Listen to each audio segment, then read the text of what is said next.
Mr. Keaton! Mr. Keaton! Anwar got out of the house and saw Howard, who was terrified. They followed Charles's voice, which could be heard from outside of the village. A few hundred meters away, they reached Charles. What's going on, Charles? What did you find? Anwar asked. Don't you smell it? It smells like a corpse. I thought it might have something to do with the lost people of the village, said Charles.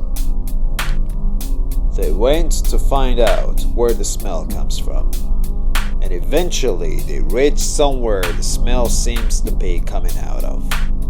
A water well. This was once full of water, but unfortunately 5 years ago it dried up for no reason, Howard said. Can you go down and check the inside, Charles? Well, Charles thought for a second. I can go down and check it out, Howard interrupted. Anwar and Charles looked at each other and said nothing. It seemed they were fine with Howard going down. Howard went down the water well, and a few minutes later he shouted, I found a corpse! Put it up! They pulled the body of a young naked man out.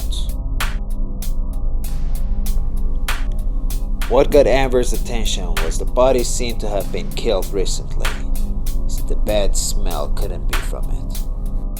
Howard, who was still in the well, said loudly, More bodies are here! It took an hour to take 5 bodies from the water well, including men and women. Not only the time of the death, but what made those 5 corpses different than the first one was their chests were teared open and their hearts were stolen. All these happenings shocked Anwar and Charles. Among the corpses, Howard found his wife. He sat next to her body and started crying. A bit later, Howard wiped his eyes and looked at the body of the young boy. I've seen him before. I'm pretty sure I have, but I can't remember where exactly, said Howard while he was staring at the body. Charles, who's been suspicious about Howard the whole time, whispered to Anwar, You still think Howard is from the village? Anyone who was among the killers could have seen the green knives.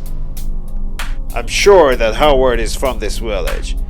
My sense is never wrong, Anwar said. It doesn't make sense because even if Howard is one of the villagers, he still can be the one who committed all these murders, said Charles. Anwar thought a little but remained quiet. He took out his phone to call for an ambulance, but he found his phone with no signal. Then he turned to Howard and said, There's no signal here. How did you call the police? I went to Mrs. Thatcher's restaurant. There's a phone there, Howard answered. Anwar turned to Charles and said, Go to restaurant by my car and call for an ambulance and backup. After Charles left, Anwar sat next to Howard and said, All these murders happened a couple of days ago. How long have you been away from home? I went to Night Forest for a week. I usually go there once a month and work at Mr. Petro Lema's butchery, Howard replied. Anwar asked, How many kids do you have? I only had a son who abandoned us once he turned 18, Howard answered. Anwar took a look at the young body again and said, I've got a lot of questions to ask, but it's enough for now. Then he got up and continued, Everything happened so fast that I didn't have a chance to check the village. Please wait here until the ambulance arrives. Then he left Howard to the village. As soon as Anwar reached Hawa's house, he remembered he has already found the wallets. Quickly he got inside and go to the bedroom and took the wallets.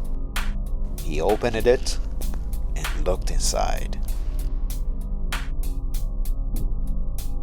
There was an ID card of a man named Joshua Lamb. Joshua's face seemed so familiar to Anwar. He thought a little bit. Suddenly he recognized the face and got shocked. And at that very moment, something hit his head and he fainted.